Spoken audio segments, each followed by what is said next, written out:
Olá, eu quero primeiro agradecer ao Mães com Fé por esse convite tão especial para que a gente possa participar desse quarto movimento.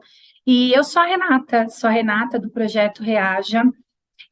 Nós fomos uma OSC de prevenção ao abuso sexual infantil.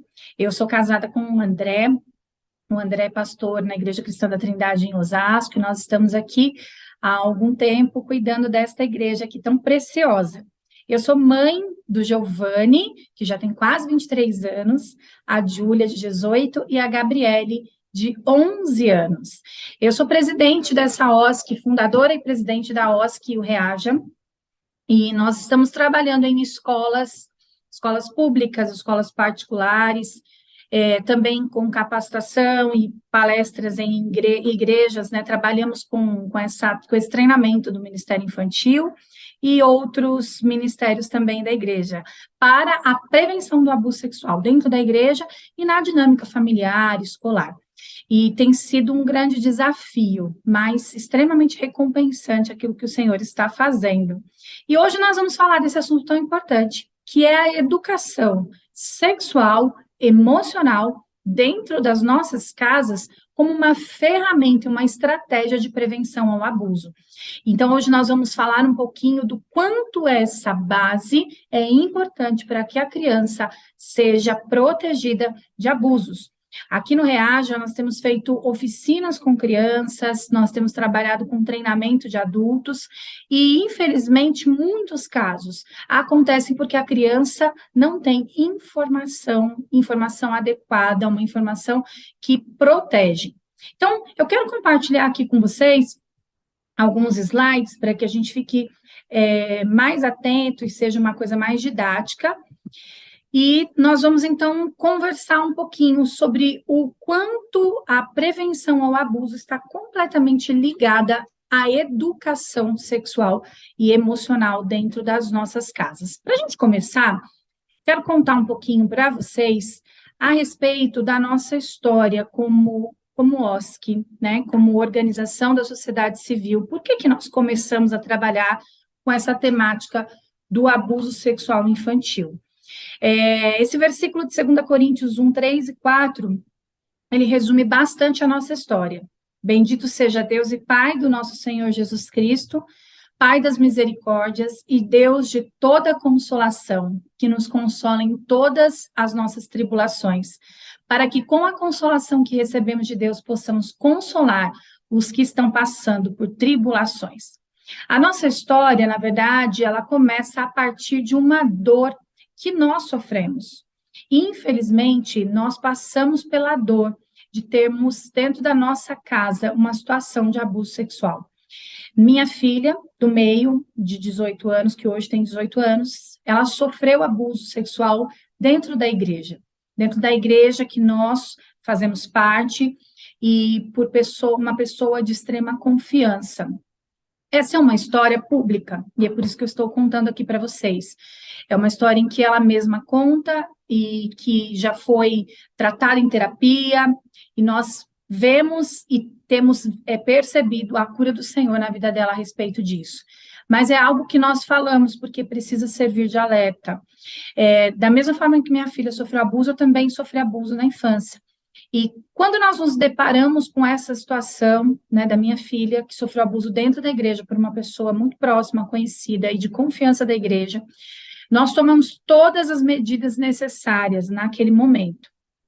A denúncia foi feita, houve também a condenação de 9 anos e 4 meses de prisão do acusado, do réu, e nós estamos caminhando desde então na luta contra o abuso sexual infantil.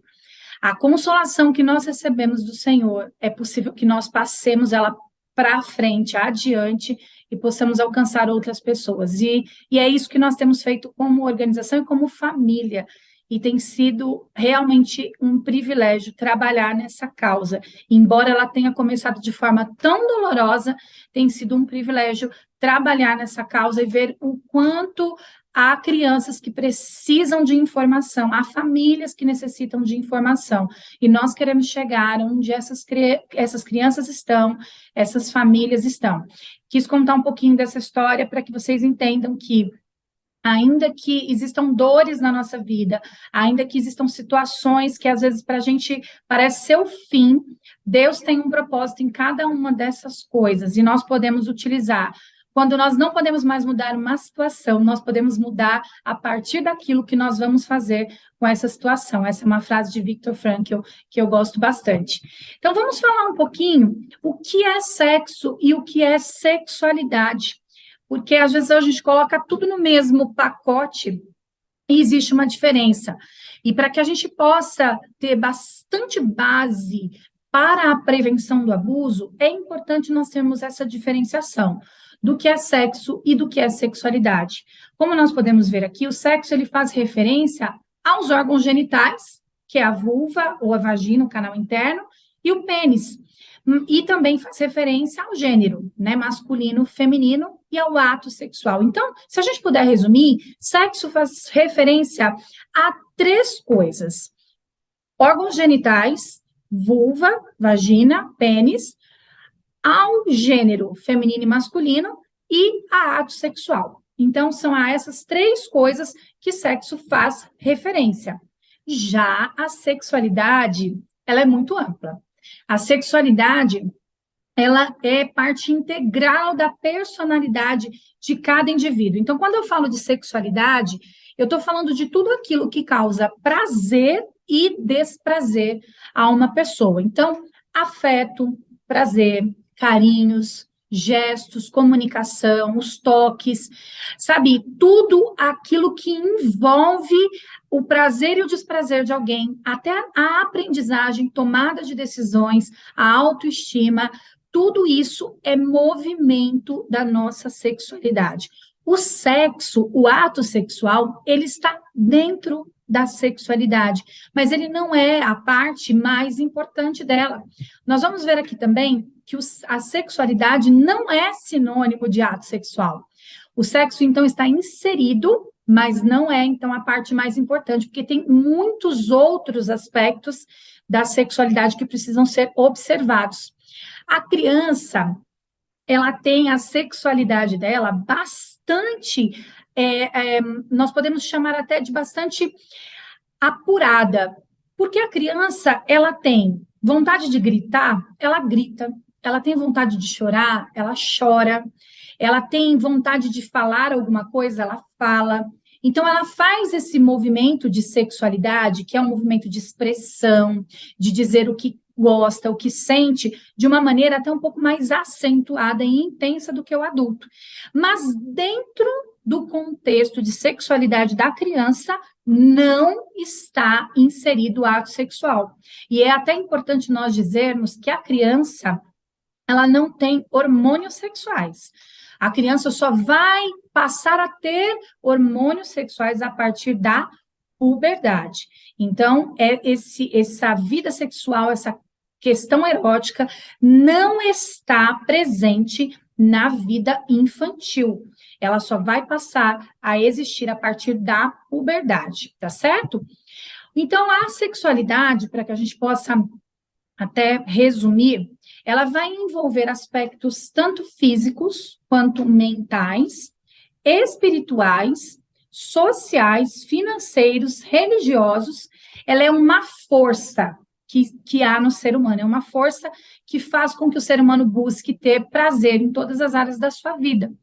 Então, existe até uma definição de uma pesquisadora em sexualidade, a Carmita Abdo, que ela diz que a sexualidade, ela é o principal polo estruturante da personalidade e da identidade de um indivíduo.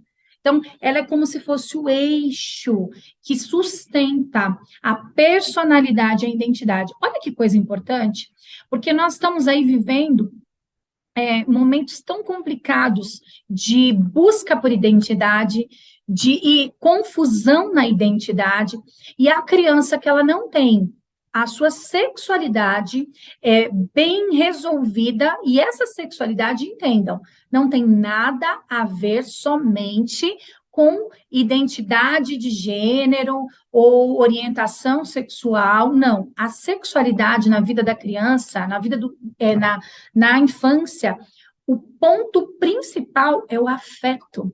É a forma como essa criança sente e também expressa os seus afetos. É a forma como ela é acolhida, é a forma como ela é ouvida, é a forma como ela é amada. Tudo isso diz respeito a um movimento de sexualidade da criança e do ser humano. Então, a sexualidade é muito mais ampla do que apenas o sexo. O sexo está dentro da sexualidade, mas ele não é tudo. Pelo contrário, ele é uma pequena parte. Importante? Sim, mas é uma pequena parte. Então, o ser humano necessita de afeto desde sempre. E nós, partindo desse ponto de nós já entendermos o que é sexualidade, diferenciar a sexualidade do sexo, nós já conseguimos entender como nós podemos oferecer uma educação sexual e emocional com uma base estruturada para a nossa criança, para que ela possa crescer com a sua identidade bem firmada, com uma identidade que não vai ter rachaduras lá na frente. Ela pode ser totalmente estruturada na infância. Então, vamos falar agora sobre quando que a gente deve iniciar essa educação sexual. É uma pergunta muito recorrente. Quando que a gente deve começar a iniciar? Começar a iniciar, não. Quando a gente deve começar essa educação sexual? E aí eu deixo aqui uma pergunta que faz a gente refletir. Quando que você começa a educação moral da sua criança? Olha, filho, não pode falar assim. Você não pode bater no seu amigo. Você não pode xingar o seu amigo. Não pode morder o seu amiguinho, o seu irmão. Quando que a gente começa a educação moral dessa criança? Quando que a gente começa a educação religiosa, levar as nossas crianças à igreja, à escola bíblica dominical, a ler a Bíblia para ela, a orar com essa criança? A educação escolar, quando que a gente começa? Há algumas crianças que com 2, 3 aninhos já estão na creche e já começam ali a ser estimulados, né, na aprendizagem, na arte, na criatividade. Se a gente deixasse todas essas coisas para, sei lá, na adolescência, nós começássemos a trabalhar as questões morais, religiosas ou escolares. Você acha que seus filhos teriam prejuízo se você deixasse para falar sobre isso com eles só na adolescência, só na puberdade? Assim acontece com a educação sexual. Se nós deixarmos para tratar sobre esses assuntos tão importantes somente na adolescência, eles terão sérios prejuízos. A educação sexual, ela começa no dia a dia.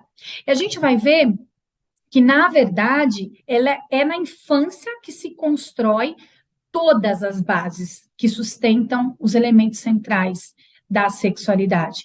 Então, nós precisamos começar desde do ventre ao afeto. A sexualidade ela é trabalhada desde o ventre. Ouvir essa criança, cantar para essa criança, falar com essa criança, ensinar a educação sexual até quando você está trocando uma fralda. Você está trocando a fralda e você está dizendo para o seu filho, filho, olha, a mamãe está trocando você, você vai ser limpo agora, mas esse toque ele é rápido, é só por um cuidado. Isso você já está ensinando para essa criança que aquela parte é uma parte íntima e que você está respeitando essa parte íntima da criança e que outras pessoas não podem ter esse mesmo movimento. É claro que isso é uma construção diária, né? A criança ela vai aprendendo conforme você vai ensinando ela com essas ações do dia a dia.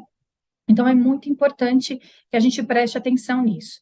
Sempre quando eu falo de educação sexual infantil, eu gosto de começar pelo que não é educação sexual infantil. Então, primeiro ponto, ensinar só sobre o corpo humano e genitais não é educação sexual. Oferecer à menina uma educação repressora, meninas não podem nada e meninos podem tudo, também não é educação sexual.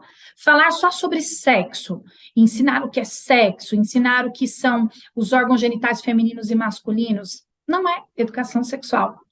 Erotizar ou adultizar uma criança, existe uma diferença entre erotizar e adultizar.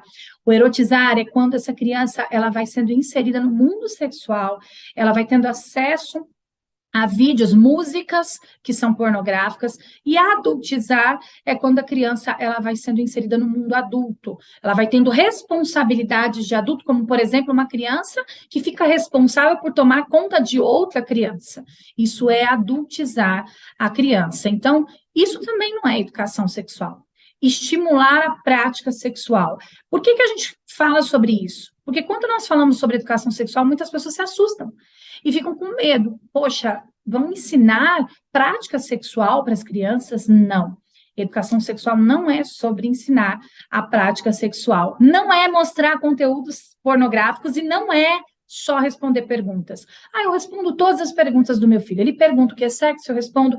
Ele pergunta o que é transar, eu respondo. Ele pergunta e eu vou respondendo. Não é só sobre responder perguntas das crianças, é também. Mas essas perguntas, elas precisam estar carregadas de afeto e de um ensinamento adequado para cada idade. Agora, então, vamos falar o que que é a educação sexual infantil? Ela é um processo de ensino e aprendizagem, porque quando eu estou ensinando a minha criança, eu também estou aprendendo. Eu não preciso me colocar num patamar só de que eu ensino e ela aprende, eu também aprendo com essas experiências da criança. Oferecer informações sobre o corpo, emoções e sentimentos, sabe? Quando a criança, por exemplo, pergunta: o que é sexo, mamãe? Eu posso responder essa pergunta de uma maneira científica e verdadeira? Posso. Mas eu preciso também acrescentar nessa resposta sobre as emoções e os sentimentos, isso já é educação emocional. Como que eu posso responder essa pergunta, por exemplo? Acrescentando esse aspecto das emoções. Sexo, filho, é um carinho entre adultos, é um carinho entre pessoas que se amam, mas que são adultos, e dependendo da idade dessa criança, a gente não precisa dizer exatamente todo o ato sexual sobre penetração. A gente pode falar que são um carinho em que a mãe e o pai, ou essas pessoas adultas, ficam ali tão juntinhos, ficam com os corpos bem juntinhos. Se essa criança tem 3 ou 4 anos, a gente vai ensinar mais ou menos dessa maneira. Ao passo que essa criança é maior, já está em idade escolar, porque vai ter contato com outras crianças, vai ter acesso a essa informação, talvez de uma maneira não adequada. A gente vai ensinando, então, que as partes íntimas se encostam, que as partes íntimas têm contato no sexo, e a gente vai acrescentando elementos a essa informação, mas sempre respondendo a verdade. E dizendo que é um carinho bom, que é um carinho entre adultos, que Deus criou o sexo, para que a criança já vá tomando conhecimento disso de uma forma emocional também, que não é algo somente que um usa o corpo do outro. Então, você vai acrescentando educação emocional e sexual ao mesmo tempo para essa criança. Estabelecer conexão afetiva. Sempre que o seu filho te faça perguntas ou entre nesses assuntos, estabeleça uma conexão afetiva. Isso faz com que ele tenha uma positividade em relação ao sexo e à sexualidade. Nomear corretamente os nomes das partes íntimas. A gente tem costume de chamar as partes íntimas de muitos nomes, né? Parece que a gente tem vergonha de falar um nome correto. E vulva e pênis são os nomes corretos. E por que é importante? Algumas crianças já chegaram a relatar que estavam sofrendo abuso e não sabiam utilizar os nomes corretos. E as pessoas que ouviram esse relato não sabiam do que se tratava, o que estava acontecendo com essas crianças. Então, nomear corretamente as partes íntimas é também uma atitude protetiva com essas crianças. Ensinar as crianças a se proteger do abuso, a gente vai falar um pouquinho disso mais lá para o final. Falar sobre conviver com as diferenças e ensinar sobre ela ter uma imagem positiva do seu corpo. Olha que interessante. Isso é educação em sexualidade. A criança, muitas vezes, ela tem vergonha, principalmente quando está entrando na adolescência, começa a ter vergonha do seu corpo. Ensinar que ela pode ter uma imagem positiva, que está tudo bem, muitas vezes ter espinhas, que está tudo certo, isso é normal. Às vezes, os nossos membros inferiores, eles acabam crescendo mais rápido que o nosso tronco, e na adolescência isso acaba sendo um problema. Então, ensinar sobre isso e deixar um canal livre para comunicação. Tudo isso é educação sexual, tudo isso é educação emocional. E por que a gente deve começar cedo, então? Na infância, os seus filhos, eles acreditam em você. Então, esse é o momento de você depositar neles todas as informações corretas, porque virá o tempo em que ele vai ouvir informações de outros lugares. E é importante que a gente deposite as informações de maneira correta na infância, para que ele cresça com essa base, né? Para que ele possa construir essa base da sexualidade. E é na infância que a criança mais corre risco de ser abusada. Uma criança que tem educação sexual, que sabe quais são suas partes íntimas, que essas partes íntimas não podem ser tocadas, a não ser para ser cuidada, limpada, passar um remedinho, e esse toque, ele ainda assim, ele é bem rapidinho. Quando a gente coloca isso para a criança, a gente já está prevenindo ela de abuso.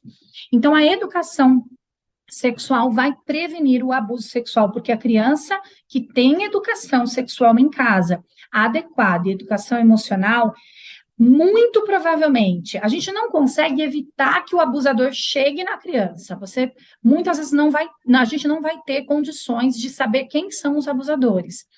Mas a criança vai estar cara a cara com esse abusador. E ela vai poder identificar que aquilo que está acontecendo está errado, porque ela já obteve uma base de sustentação dentro de casa. Então, a gente vai falar agora propriamente do abuso sexual infantil. Quais são as dinâmicas do abuso sexual? O que a gente deve fazer quando uma criança conta que sofreu abuso e algumas formas de nós prevenirmos esse abuso sexual infantil com os nossos filhos. Então, existem duas formas de violência sexual infantil, que é a exploração sexual, que está mais ligada a uma situação de abuso com fins financeiros, né? Pessoas que estão por trás desses abusos, que exploram crianças e para fins, né, de financeiros e também tem cafetões por trás, enfim. Mas a gente vai se ater mais hoje no abuso sexual, que é muito, muito corriqueiro. A gente acha que isso não acontece, a gente acha que nunca vai acontecer com a gente, como eu contei, o nosso caso, a gente nunca acha que isso vai acontecer com a gente, mas está muito, muito perto, infelizmente. E eu quero trazer esses dados aqui no Brasil. Tem um errinho aqui no slide, perdão, tem um S fora do lugar. Mas eu quero trazer esses dados aqui no Brasil para que a gente possa perceber o quanto isso é grave, o quanto isso está perto e a gente precisa estar atento. Uma criança a cada 4 segundos é abusada. Gente, isso é absurdo. A cada 4 segundos, uma criança é abusada. A cada 24 horas, 320 crianças em um dia. Nós estamos falando de 320 crianças. Uma em cada 3 ou 4 meninas e um em cada 6 ou 10 meninos serão vítimas de abuso sexual até os 18 anos. Olha que importante esse dado aqui a respeito dos meninos. Às vezes a gente acha que só as meninas sofrem abuso sexual, mas os meninos também sofrem abuso. E a única questão é que os meninos contam muito menos do que as meninas. Os meninos têm muito mais vergonha de contar por conta da nossa cultura, por causa dos preconceitos, eles têm muito mais dificuldade, mas os meninos também sofrem abuso e a gente precisa estar muito atento a isso. Uma outra coisa importante é que não são só homens que abusam, mulheres também abusam.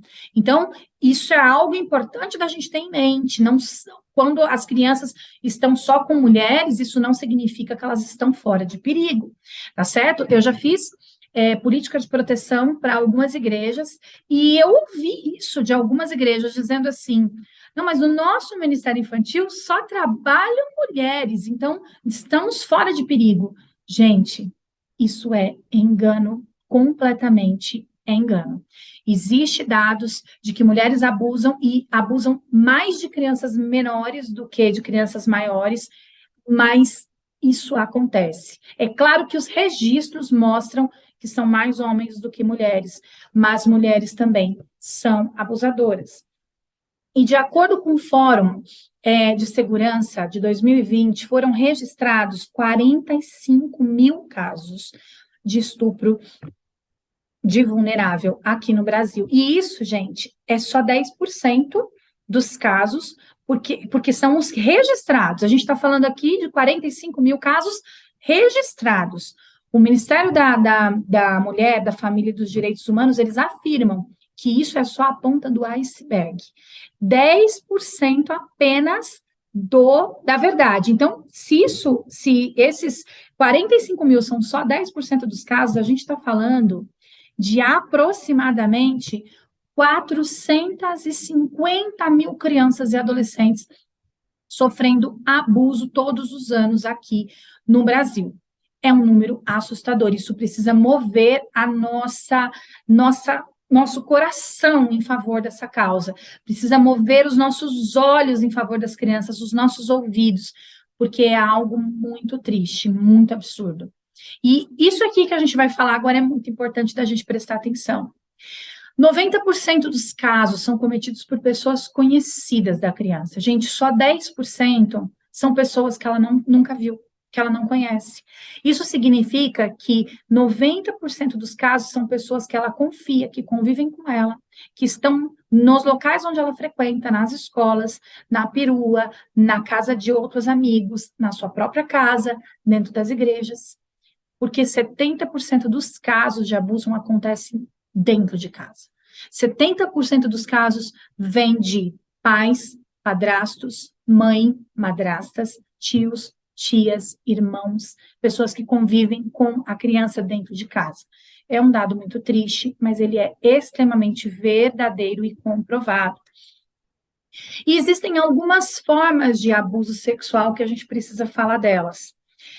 Quando nós falamos de estupro de vulnerável, aqueles 45 mil casos que são registrados todos os anos, nós não estamos falando apenas de situações em que há conjunção carnal, ou seja, penetração. O abuso sexual, ele pode se dar com e sem contato físico e é considerado pela lei estupro de vulnerável. Antigamente, a gente via o estupro somente como algo quando havia violência, havia dor, machucado e havia penetração. Mas não, o estupro de vulnerável é tudo aquilo que constrange a criança, é todo ato libidinoso. O artigo 217A vai dizer que é todo ato libidinoso contra uma criança e adolescente. Então, vamos falar um pouquinho sobre formas de abuso sexual com contato físico. Olha só. Tocar, acariciar as partes da criança ou do adolescente, que é algo muito comum dentro dessa categoria de abuso sexual. Beijar a criança de forma libidinosa, muitos abusos sexuais começam com beijo na boca. E aqui a gente, inclusive, fala a respeito de não beijar a criança na boca, não dar selinho na criança, mesmo os pais, que muitas pessoas têm esse costume, né? Os pais muitas vezes têm essa cultura de beijar a criança na boca, de dar selinho, e isso às vezes vem dos avós, vem das pessoas da família, e isso desprotege a criança. Por quê? Muitos abusadores, como a gente já falou, mais de 90% estão em volta da família, estão vendo como essa família se comporta. Percebendo que o pai, o avô, faz esse movimento de carinho com a criança, que não é, no caso, não tem essa intenção, não tem essa conotação erótica, mas ele tem esse movimento de beijar na boca. Ele percebe, o abusador percebe isso, ele observa como que funciona essa dinâmica familiar, e vai começar o abuso sexual a partir do beijo na boca com a criança. A gente está falando aqui de casos inúmeros que nós recebemos. Não estou falando de algo que eu acho que deve acontecer. Realmente, os abusadores observam a dinâmica familiar e começam esses abusos justamente reproduzindo alguns comportamentos da própria família, da tapa no bumbum, às vezes na brincadeira, e o abusador começa fazendo dessa maneira. Tá certo? Então, relação sexual, obviamente, é uma forma de abuso sexual. Qualquer criança ou adolescente menor de 14 anos, pela lei, mesmo que tenha consentimento, é considerado estupro. Ah, mas ele quis. É considerado estupro com crianças e adolescentes menores de 14 anos. Pedir ou forçar a criança a mostrar ou tocar as suas partes íntimas também é uma forma de abuso com toque físico. E tem outras formas, mas a gente vai tá se atendo aqui às que são mais comuns, mais corriqueiras, tá certo? Formas de abuso sem contato físico. Falar com a criança na intenção de provocar curiosidade ou excitar, falar sobre atos pornográficos, mostrar material pornográfico para a criança. Eu fiz assim, né, na época de revista, mas na verdade, hoje está tudo aqui no celular.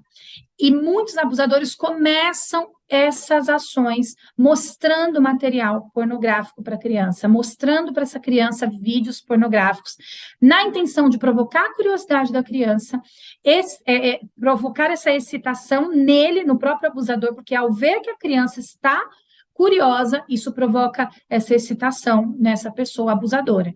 Então, isso é considerado também estupro de vulnerável. Expor as crianças ou adolescentes a presenciar relação sexual entre adultos ou masturbação, percebe?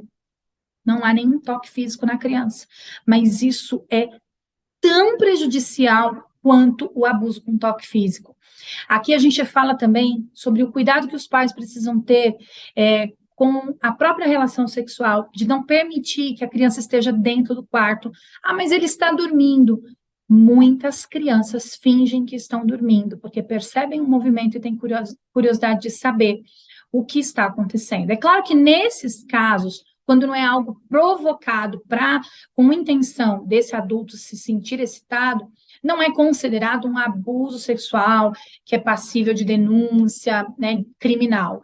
É um descuido, é uma negligência que pode, sim, dependendo até da forma como a criança fica, e ela acaba comunicando isso às vezes na escola, através de desenhos, isso pode ser acionado o conselho tutelar para orientação. Mas muitos adultos também têm relação sexual na frente de crianças e se masturbam para a própria excitação. Então, isso é abuso sexual e é considerado crime. Observar as crianças para se excitar, isso acontece muito, gente, muito mesmo. Muitas crianças relatam que estão tomando banho e percebem que tem alguém olhando. Percebem que tem alguém olhando quando estão se trocando. Então, isso é considerado abuso, mesmo que não haja toque. Pedir ou forçar essa criança a mostrar as suas partes íntimas.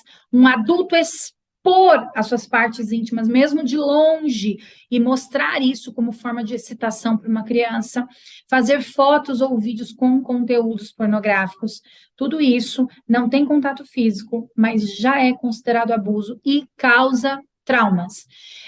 Nós ouvimos muitas crianças, muitos adolescentes e muitos adultos que só conseguem quebrar um silêncio na vida adulta, e eles trazem experiências como essas, e é muito triste ver o quanto isso impacta na vida adulta, o quanto isso impacta na vida sexual de pessoas já casadas, sabe? A todos os lugares onde nós estamos, que nós palestramos a respeito, levamos o treinamento, as pessoas muitas vezes vão ouvindo isso e observam que sofreram um abuso sexual na infância e às vezes não consideravam que aquilo que tinha acontecido era abuso sexual, mas ao ouvir, identificam que sofreram um abuso sexual. E é por isso que aquele número lá que a gente falou de 45 mil por ano, que são só os registrados, é a ponta do iceberg. Porque a subnotificação, esses casos que a pessoa muitas vezes nem identifica que sofreu o abuso, ou que não conseguiu contar, não conseguiu romper o silêncio, é muito maior do que os casos que realmente chegam a ser registrados e notificados. Vamos falar um pouquinho sobre os sinais e sintomas que uma criança pode dar quando ela está sofrendo abuso. Quero pedir perdão de verdade, deu uma desconfigurada aqui nos nossos slides, mas a gente vai tocar o barco porque está dando para compreender, tá certo? Vamos falar um pouquinho, então, sobre esses sinais e sintomas. Mas uma coisa importante que eu queria falar para vocês, que é uma frase da Leiliane Rocha, psicóloga, que ela diz assim, que as crianças nos contam que estão sofrendo abuso, mas elas usam as palavras como último recurso. E é por isso que é tão importante que a gente observe os sinais e sintomas que as crianças estão dando. Ah, mas ela não conta. Ah, mas por que não conta a criança? É muito difícil falar a respeito. É muito difícil uma criança compreender que está sofrendo abuso. Então, as palavras vão ser os últimos recursos que essas crianças vão usar. Então, vamos prestar atenção nesses sinais e sintomas. As lesões genitais, elas podem ser sinais e sintomas de que a criança está sofrendo abuso. Muitas crianças aparecem com vermelhidão, aparecem com machucados, com sangramentos, então precisa prestar atenção nisso. Odores incomuns, traumas nos braços, nos seios, em outros lugares do corpo. Se a criança começa a aparecer com isso frequentemente, é preciso prestar atenção. Infecção urinária e digestiva, dor no baixo ventre também pode ser um sinal, um sintoma. Uma coisa importante que eu sempre digo, e é legal da gente prestar atenção nisso. Quando a gente olha para esses sinais e sintomas, às vezes a gente olha para isso e fala: meu Deus, o meu filho apresenta esse sinal, ele está sofrendo abuso. Esses sinais, esses sintomas, eles podem sim significar abuso sexual, mas eles também podem ser sinais e sintomas de outras questões que essa criança esteja enfrentando. Então, aqui nós estamos trazendo algumas coisas clássicas que acontecem, mas é preciso investigação, é preciso ouvir essa criança, é preciso perceber e entender esse contexto que essa criança está vivendo, tá certo? Então, não é porque a criança apresenta esses sintomas ou esses sinais que ela necessariamente está sofrendo abuso, é importante a gente deixar isso claro. As ISTs, que são as infecções sexualmente transmissíveis, obviamente, né? Se uma criança apresenta esse sinal, algo de muito estranho aconteceu. A gravidez também é um sinal top, clássico, não tem como, é inegável. Os distúrbios dos sonos e pesadelo também acabam sendo afetados, né? O sono acaba sendo afetado por crianças, em crianças que estão sofrendo abuso sexual. E por que que isso acontece? No sono, nossa consciência baixa. E muitas vezes aquilo que está no pré-consciente, no inconsciente, vem à tona nesses momentos. Então, essa criança vai apresentar pesadelos, vai apresentar pesadelos com questões sexuais, e muitas vezes ela vai desenhar isso, ela vai trazer isso nos seus desenhos, ela vai trazer isso nas suas falas e na sua brincadeira também. Então, é preciso prestar atenção. Apresentar sêmen, secreções nas peças íntimas, dores no corpo sem motivo aparente, isso acontece por causa da somatização do emocional, que fica tão carregado, e essa criança acaba tendo dores que não são justificáveis. Dificuldades motoras que são geradas por bloqueio psicológico. Ela pode ter uma regressão. A criança já tinha parado de fazer xixi na cama, parado de usar fralda, parado e de repente volta. Isso aqui também pode acontecer quando o irmãozinho nasce, não é verdade? Quando ela está enfrentando, de repente, um divórcio dos pais, quando ela está enfrentando uma mudança de escola. Então, perceba que, de qualquer maneira, esses sinais, esses sintomas precisam ser observados, porque se essa criança está apresentando esses sinais e sintomas, ela está em sofrimento e ela precisa de ajuda, problemas para controlar as fezes, e muitas vezes isso acontece por causa dos esfíncteres que são, infelizmente, prejudicados com um abuso sexual. Nós, infelizmente, recebemos uma vez um caso de um garoto que não conseguia segurar as fezes, porque o seu avô abusava sexualmente dele e ele tinha os esfíncteres prejudicados e não conseguia segurar as fezes. Então, é muito triste, gente, é muito triste. E isso tudo é motivo de atenção.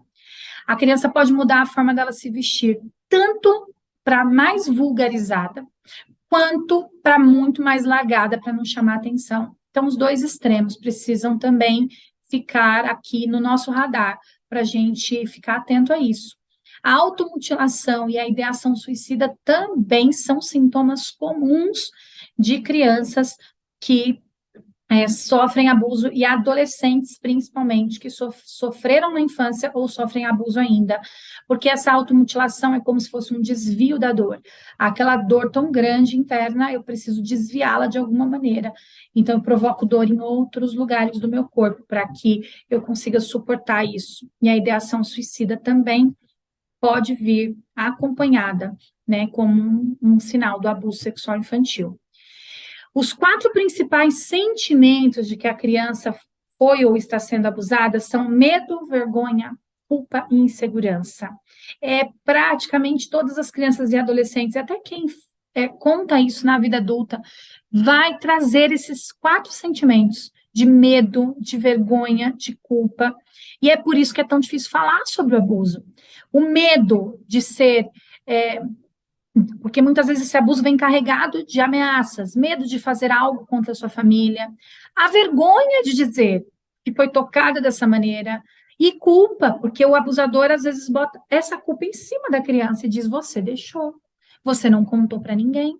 E isso traz uma enorme insegurança de que as pessoas vão acreditar nessa fala da criança, e o abusador muitas vezes vai usar isso também como uma ferramenta e dizer: não vão acreditar em você, olha quem eu sou, porque a maioria das vezes o abusador é uma pessoa de confiança, é alguém que exerce poder sobre essa criança, é alguém acima de qualquer suspeita.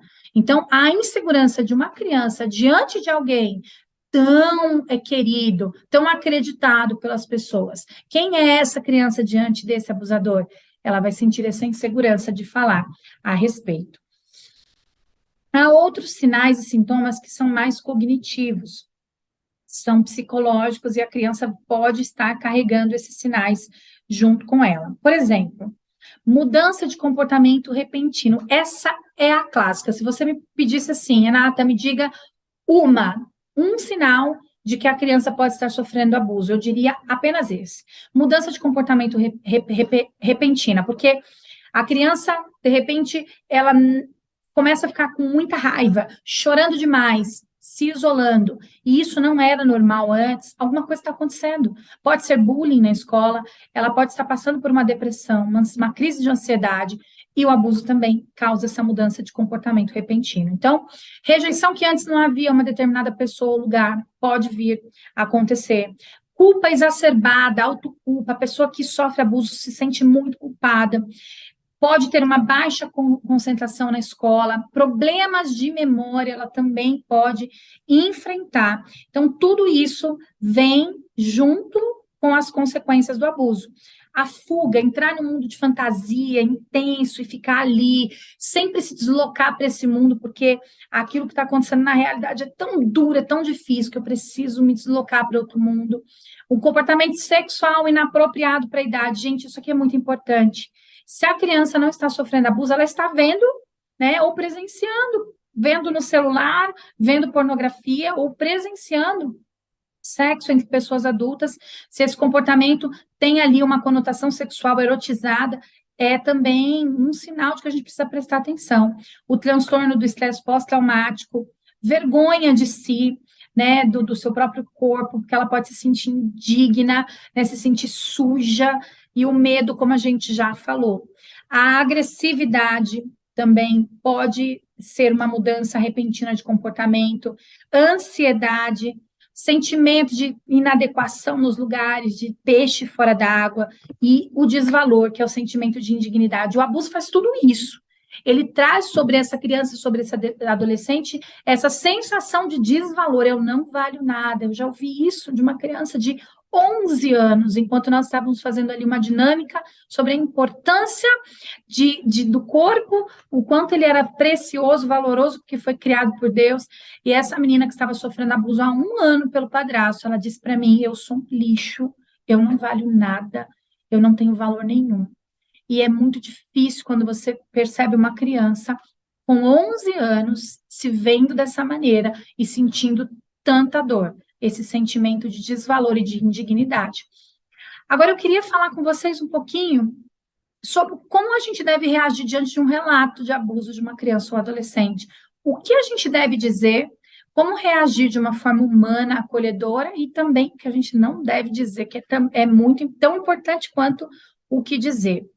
Escutar com atenção, né? Procurar controlar as nossas reações, porque se a gente está ali e a criança começa a contar e você começa a fazer: meu Deus, que coisa horrorosa, ai, eu não quero nem ouvir, que coisa horrível, a criança vai parar de falar. Se ela perceber que as suas reações, elas estão causando em você ali dor, né, desespero, nojo pelo que aconteceu, eu sei que é muito difícil, é nojento mesmo, mas a gente precisa ter esse controle nas nossas reações para que a criança possa continuar falando e ter essa liberdade de falar. E a gente depois vai chorar, depois dali a gente vai sair, vai procurar ajuda, mas no momento a gente precisa controlar as nossas reações. Dizer que ela não tem culpa. É óbvio isso, mas ela precisa ouvir.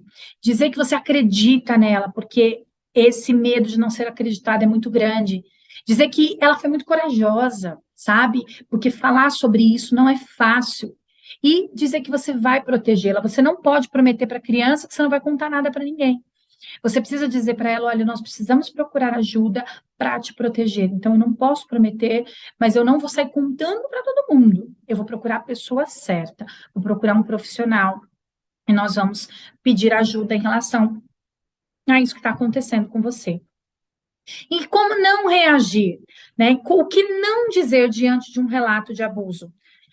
Nunca perguntar para a criança por que ela está contando só agora. Nunca.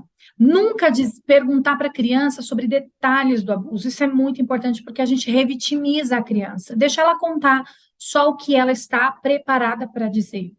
O porquê dela estar contando só agora parece que você está duvidando do que ela está falando. É como se fosse assim, mas aconteceu há tanto tempo e você só está falando agora? Não. A criança fala quando ela está preparada para falar. E ela vai dizer também o que ela está preparada. Os detalhes do abuso vai ser importante ela dizer em depoimento. Então, para quem está fazendo essa escuta especializada, essa escuta ativa, não deve ser algo que tenha que contar. Se ela quiser falar, ela fala, mas a gente não vai perguntar esses detalhes. Não examinar de maneira nenhuma lesões na criança, né? Não pedir para que ela mostre nada. Não perguntar se ela tem certeza de que foi abuso. Quando você faz essa pergunta, se ela tinha alguma dúvida, ela fica com uma dúvida maior ainda. Não dizer, será que não foi brincadeira? Não existe brincadeira, não existe brincadeira nesse aspecto. Ninguém brinca com as partes íntimas de ninguém. Então, a gente não pode fazer isso. Jamais confrontar a vítima com o abusador, colocar cara a cara e, olha, vamos ver então, vamos ver o que ele fala. Não faça isso. A criança tende, nesse momento, a entrar num mecanismo que nós chamamos de negação e retratação. A partir do momento que ela se sente coagida diante do abusador, ela pode dizer, não, não foi bem assim. Ai, olha, eu acho que eu entendi errado. Ela entra nesse mecanismo de negação e retratação e ela não vai conseguir dar sequência à sua fala, à sua denúncia. Nunca diga para a vítima que ela deve perdoar o abusador. E aí eu quero chamar a atenção aqui de nós, mães, pais, cristãos que estamos aqui. O perdão, ele é necessário, ele é um mandamento e nós ensinamos a respeito do perdão, mas não é no momento em que a vítima está contando que sofreu um abuso. Quando eu falo sobre isso, eu praticamente coloco um peso a mais sobre ela de que ela precisa perdoar esse abusador. A gente vai trabalhar sobre isso lá na frente, depois, em outros momentos, mas nesse momento é acolhimento, é escuta. Não minimizar o abuso, porque muitas vezes a criança vem e conta assim, olha, colocaram a mão na minha vulva, na minha parte íntima, e a gente pergunta, mas foi por dentro ou por fora da roupa? Foi por fora, e graças a Deus, menos pior, não é menos pior. Não minimize. Quem sentiu o sofrimento é essa criança, é esse adolescente. Então, dizer o que é menos ou mais pior é muito terrível. Então, não somos nós quem vamos fazer esse julgamento a respeito do que é maior, o que é menor, porque os traumas que são, infelizmente, carregados por essa criança, esse adolescente, só ele é capaz de medir. As medidas que a gente deve tomar sempre ao ouvir um relato de abuso é acolher a criança, garantir a segurança dessa criança e denunciar. Nós precisamos denunciar. Não é possível mais que a gente olhe para situações como essa e não façamos nada. Então, o Disque 100 tá aí, tem esses canais aqui de denúncia que tá um pouquinho atrapalhadinho também aqui por causa da configuração, mas tá aí esses canais de denúncia. E o Disque 100 é muito legal porque você pode fazer uma denúncia anônima no Disque 100. Então, se você tem desconfiança de um caso de abuso, você não precisa ter certeza. Só desconfiei de um caso de abuso, eu já posso fazer uma denúncia no Disque 100, uma denúncia anônima, tá certo? Vamos falar um pouquinho sobre como a gente conversar com as crianças para preveni-las sobre o abuso sexual. Falar com as crianças sobre as partes íntimas, como eu falei lá no começo, ensinando os nomes corretos, já é uma prevenção de abuso. Né? Dizer para elas sobre limites nas brincadeiras, falar para essas crianças que com as partes íntimas nós não brincamos. A criança, ela tem uma fase em que ela tem muita curiosidade. Ela passa a querer saber como que é a parte íntima do colega, do irmão, da irmã, e ela tem essa curiosidade. E ensinar para a criança sobre esses limites, que a parte íntima é uma parte privada, que não deve ser tocada, isso já é uma educação preventiva contra o abuso. E, por exemplo, uma criança que você pega a gente chama isso de jogos sexuais normais, que está dentro dessa questão da curiosidade. Você pega a criança olhando a parte íntima de um amigo, mostrando a parte íntima, você não deve chegar brigando, gritando, e dizendo, não faça isso está errado, porque isso cria uma fixação da criança naquele ato. Você precisa explicar. Isso é normal, a gente não precisa se assustar nem se sentir ameaçado. Isso é normal, mas não é porque é normal que a gente não vai ensinar. Então, a gente vai ensinar essa criança sobre limites e sobre privacidade.